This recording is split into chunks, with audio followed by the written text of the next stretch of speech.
사람이 그 가슴에, 그 마음에, 그 중심에 무엇을 품고 사느냐, 그게 대단히 중요한 것 같습니다. 하나님은 우리가 무엇을 품고 사는가를 귀중히 보시는 엘로이 하나님이십니다. 감찰하신 하나님이란 뜻입니다. 돌보시고 살피시고 감찰하시는 엘로이. 하나님의 이름이 엘로이예요. 어떤 이는 재물을 가슴에 품고 삽니다. 좀 더 넓은, 좀 더 큰, 좀 더 많은 땅, 집, 이런 것들에 은행 잔고 이런 것들을 품고 살아가지요. 어떤 이는 자기가 받은 교육적 자부심을 가지고 살아갑니다. 나는 어디를 나왔는데, 무슨 공부를 했는데, 무슨 학위를 가졌는데, 항상 가슴에는 그걸 품고 있어서 그것을 자랑스럽게 생각합니다. 어떤 이는 야망을 품고 살고, 어떤 이는 현재나 미래보다는 과거를 품고 살아갑니다. 어떤 이는 작업 깨면 음욕만 품고 정욕만 품고 어떻게 하면 그것을 할까? 어떻게 하면 그것을 실행할까? 실행에 옮길까? 죄의 생각을 품고 침상에서 구르고, 그리고 아침이 되면 그 죄를 실행하기 위해서 몸부림치는, 죄를 품고 살아가는 사람도 있습니다. 어떤 이는 세상에 대한 원망과 복수심과 한을 품고 살아갑니다. 그 사람은 그거 하나만 이렇게 안 품었으면 행복할 인생인데, 이리저리 봐도 잘생겼지, 가문 좋지, 직장 좋지, 별 탈이 없을 것 같은데, 이 사람에게 한이 있는 거예요. 원망이 있는 거예요. 복수심이 있는 거야. 그걸 떨쳐버리지 못하고 그걸 품고 살아가는 거예요. 그러니까 힘든 거지요. 그런가 하면 어떤 사람은 아름다운 선한 뜻을 품고 그렇게 살아갑니다. 품고 사는 것이 그 인생이 되고 그 운명이 되더라 하는 것이죠. 그가 품으면 그 인생인 거예요. 그가 품고 살아가면 그것이 운명이 되는 것입니다. 그렇다면 성도 여러분은 가슴속 가장 깊은 곳에 무엇을 품고 사십니까? 또 무엇을 품고 살아가야 하는 것입니까?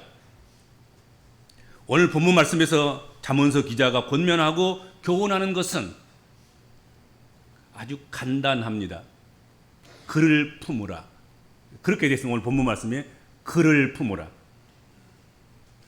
여기서 그는 무엇을 가리키며 그는 누구를 가리키느냐? 이게 이제 대단히 중요합니다. 성서를 벗어날 수 없지만 성서에 그 답이 나와 있으면 그 답을 정확하게 찾으면 되겠지만, 그렇죠? 오늘 성경에 보면 그는 지혜를 가리키고 있는 것이 분명합니다. 오늘 본문 7절과 8절 상반절에 지혜가 제일이니 지혜를 얻어라. 내가 얻은 모든 것을 가지고 명철을 얻어라. 그를 높이라. 그리하면 그가 너를 높이 들리라. 말씀했습니다. 그리고 바로 이어서 그를 품으라는 거거든요. 지혜를 품고 명철을 품고 그렇게 살아가라는 것 아니겠습니까? 인생이 제대로 사는 길, 그것은 여호와 경외를 삶의 근본으로 삼고 지혜를 높이고 지혜를 가슴에 뜨겁게 꼭 품고 사는 것입니다. 또한 지혜는 말씀을 가리킵니다. 지혜는 성부, 성자, 성령을 가리킵니다. 인생이 인생답게 사는 길은 성부, 성자, 성령을 가슴에 품고 사는 것입니다. 그리고 그분의 뜻을 품고 그 뜻을 따르며 사는 것, 그것입니다. 성경의 사람들의 특징, 하나님의 사람들의 특징, 믿음의 사람들의 특징, 그 특징이 무엇이었습니까? 그것은 하나님을 가슴에 품고 사는 삶을 살았던 사람들이었다 하는 것이죠. 자기를 품고 사는 사람들은 성경의 사람이 될 수가 없었어요. 믿음의 사람이 될 수가 없었어요. 하나님의 사람이 될 수가 없었지요.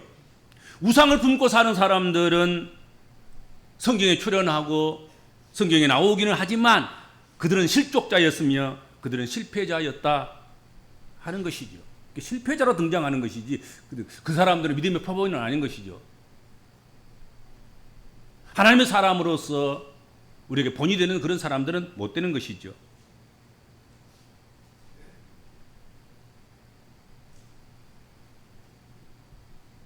사람은 무엇을 품고 사느냐에 따라서 맺게 되는 열매가 결정되는 것입니다.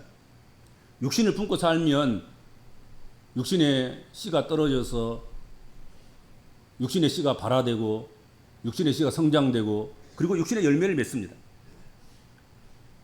영혼을 품고 살아가면, 거룩을 품고 살아가면, 신령을 품고 살아가면 신령의 씨가 떨어지고 영혼의 씨가 떨어지고 그것이 발화가 되고 그것이 자라서 영적 열매를 맺게 되는 것입니다. 그건 당연한 것 아니겠습니까?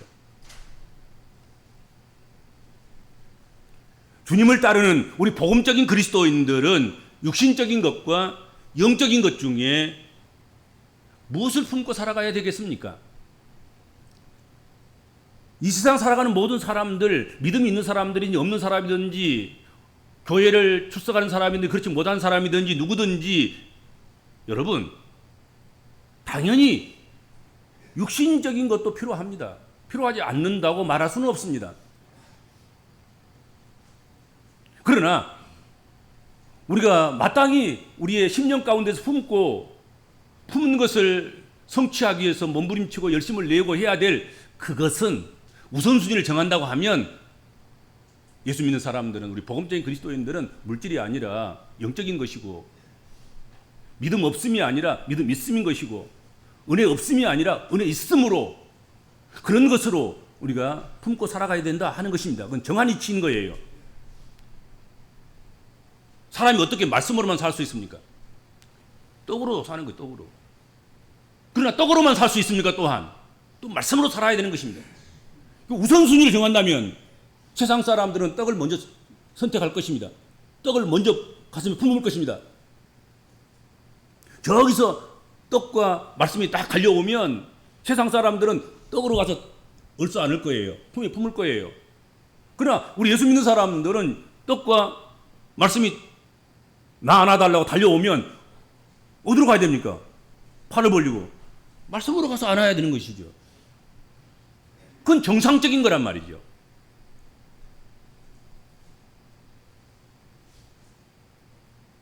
성경의 사람으로 하나님의 사람으로 하나님을 품고 산다고 할 때 하나님을 가슴에 품고 산다는 그 말은 단순히 주의를 지키며 하나님을 믿으면서 산다.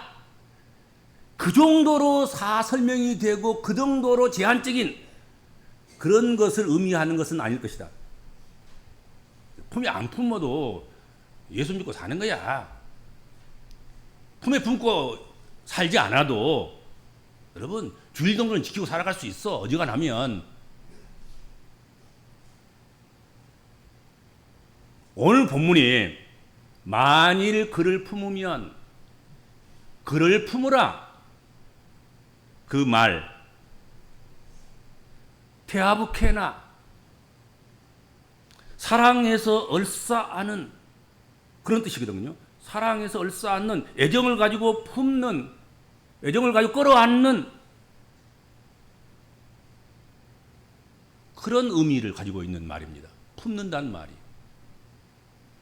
밀착하고 제일로 여기면서 우선순위를 따져야 될 때 우선으로 여기는 것 그것을 의미하는 거예요.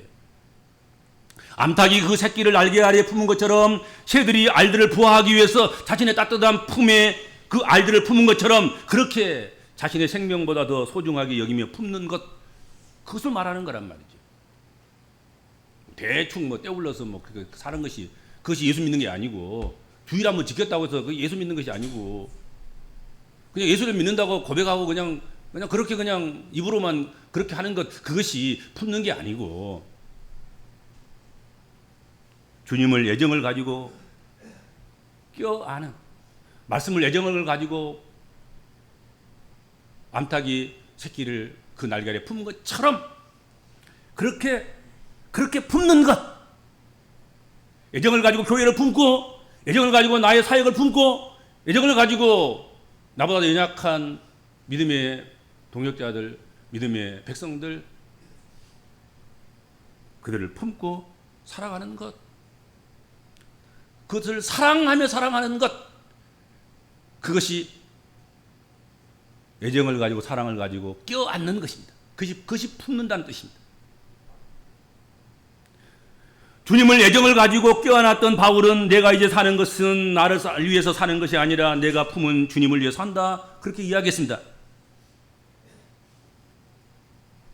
주를 품고 산다는 것, 그것은 갈라디아서 2장 20절에서 이렇게 고백합니다. 내가 그리스도와 함께 십자가에 못 박혔나니 그런즉 이제 내가 사는 것은 내가 산 것이 아니 오직 내 안에 예수께서 사신 것이라.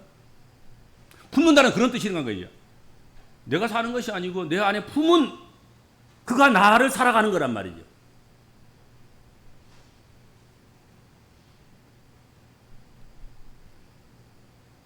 바울은 주님을 품고 살았기 때문에 40에 하나 감한 매를 5번 맞았다고 성경 기록하고 있습니다. 3번 태장을 맞아서 죽을 뻔했고, 1번 돌에 맞고, 3번 파선하고, 일주일 깊은 바다에서 지냈고, 여러 번 여행하면서 강의 위험과 동족의 위험과 이방인의 위험과 시내의 위험과 광야의 위험과 바다의 위험과 거짓 형제 중의 위험을 당하고 또 수고하고 있었으며, 여러 번 자지 못하고 줄이며 목마르고 여러 번 굶고 춥고 헐벗었다. 고린도후서 11장 25절에서 27절 말씀 그대로입니다. 그걸 그냥 그대로 제가 옮겨왔어요. 예수를 품고 살았기에 바울은 그것을 감당한 거예요. 그냥 주일 한번 지키고 그냥 교회 한번 다녀주고 그냥 예수 한번 믿어주고 그게 아니고 40에 하나가만 매를 5번 태장을 그렇게 맞고 태장을 3번이나 맞고 돌에 맞고 이렇게 많은 수많은 파선의 경험, 고통의 경험들을, 고난의 경험들을 겪었다. 이것을 달게 받으면서 사는 것, 그것이 그를 품고 사는 거예요. 이처럼 무엇을 품고 산다는 것, 그것은 대충 사는 것이 아닌 것입니다. 품고 사는 것을 위해서 뜨겁게 애정을 가지고 그것을 껴안고 사는 것입니다. 품고 사는 것이 이루어지도록 생명 걸고 사는 것이죠. 내가 품고 있는 것이, 그 가슴을 품고 있는 것이 성취되도록 위해서 애쓰고 힘써서 수고하는 삶을 사는 것이죠. 그것이 품고 사는 거예요.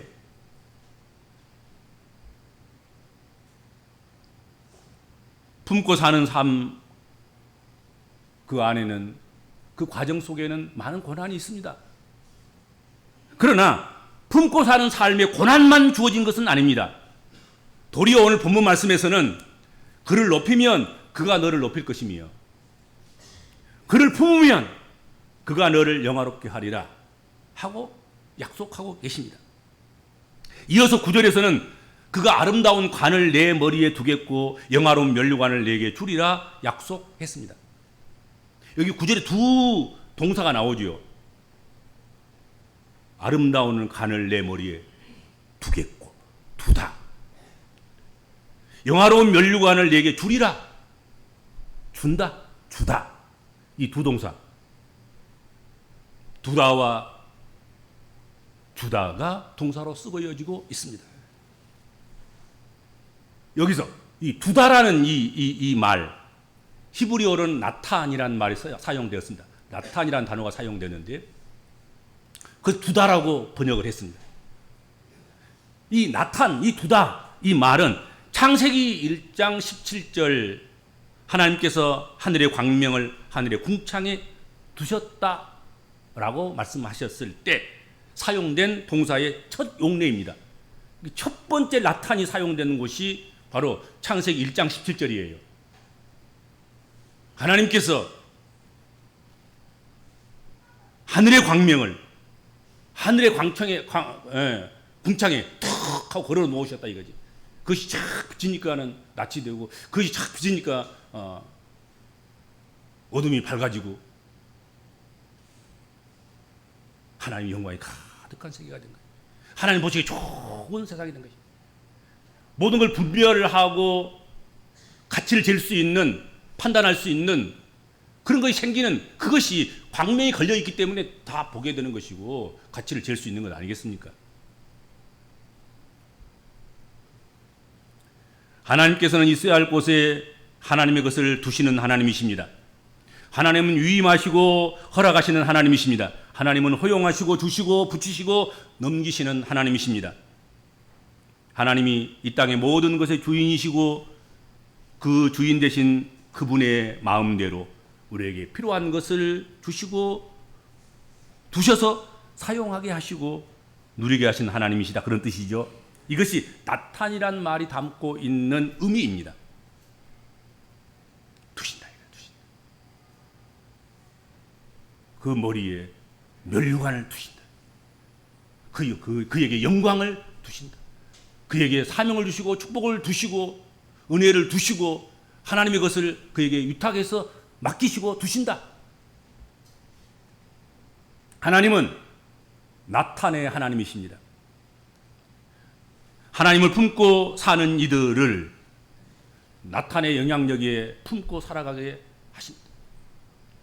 나탄의 영향력을 드러내며 살아가도록 하신다 하는 것입니다. 하나님 두시는 거죠. 두시는 거. 거두시는 것이 아니라 두시는 거예요. 영광을 거두 가셔버린 것이 아니라 영광을 가득하게 그 백성 머리 위에 두신다. 그 삶에 두신다.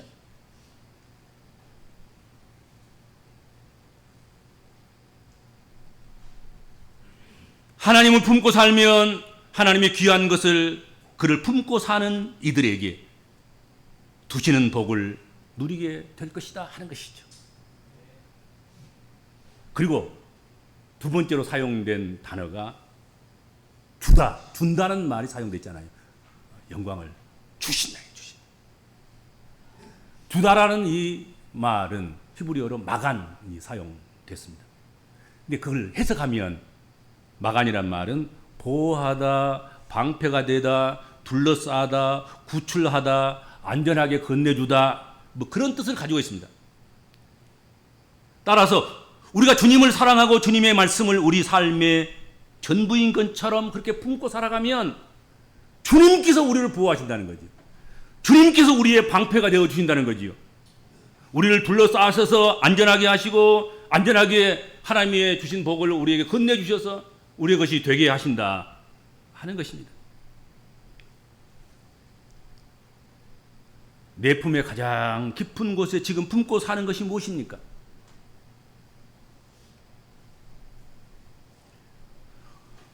어리석은 것을 품고 입김뿐인 인생을 품고 한과 응어리를 품고 사는 그런 사람이 아니라 영원하신 하나님을 품고 그의 말씀과 그 뜻을 품고 한이 아닌 응어리가 아닌 감사와 찬양과 노래함과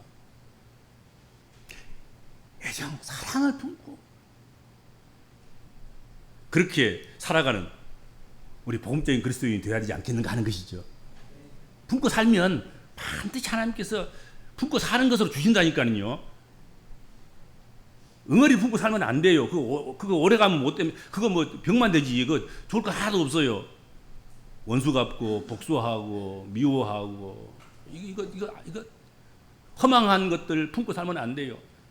요즘 우리가 새벽마다 잠언서를 지금 묵상하고 있는데 음료를 품으면 배가 망신하는 거예요. 게으름을 품고 살아가면 배가 망신하는 거예요. 그렇지 않습니까? 담보와 보증 그거 서놓고 가슴에 그걸 품고 살아가면 배가 망신하는 거예요. 그런 거 품지 말고 이거 품으라고 주께서 말씀하시는 거예요. 이거 꼭 품고 살아라. 그러면 새가 알을 품어서 부화시켜서 새의 아기를 그렇게 세상에 내어놓는 것처럼 그런 역사가 있을 것이다 하는 그 약속을 지금 오늘 하고 있는 것입니다. 오늘 말씀의 거울에 내가 품고 있는 것을 좀 배불러 있는 것을 좀 또 가슴 불러 있는 것을 좀 보시면 좋겠습니다. 말씀에 딱 비춰보고 뭐가 속에 들어있는가 반드시 머지않아 그것이 나올 것입니다. 그러니까 이 시간 품어서는 안 될 것들은 쏟아야 됩니다. 다시 품어야 돼요. 무정란 아무리 품고 있어도 21일 돼도 닭알 거기서 닭 안 나옵니다. 그렇죠? 병아리 안 나와요. 유정란을 품어야 돼요. 유정란을. 꿈을 품고 비전을 품고 사랑을 품고 말씀을 품고 주님 품고 살면 반드시 주님이 축복이 돌아오게 되어 있습니다. 주님 축복이 오게 되어 있어요. 주님 품고 사는데 그것이 20하루 굴리다 보면 이게 한 달 굴리고 10달 굴리다 보면 이게 당연히 나오게 되어 있는 거예요. 여기에 안 나온 거 이상한 거예요. 그게. 그럴 줄로 믿습니다. 주님 감사합니다. 한 해도 많이 지나갔습니다. 남은 시간들 얼마 남지 않았는데 내가 지금까지 품고 살아왔던 그 모든 것들을 이 시간 살피고 마지막까지 품고 살아가서 마지막 결산해야 될 것인가 아니면 여기서라도 쏟아버리고 새로운 것을 품고 새롭게 살아가야만 의미가 있을 것인가 복이 될 것인가 생각하고 이 시간 주께서 말씀을 통해서 우리에게 품으라고 하신 그것을 품는 주의 백성들 다 되도록 복을 허락하여 주옵소서. 예수님의 이름으로 간절히 기도하옵나이다. 아멘.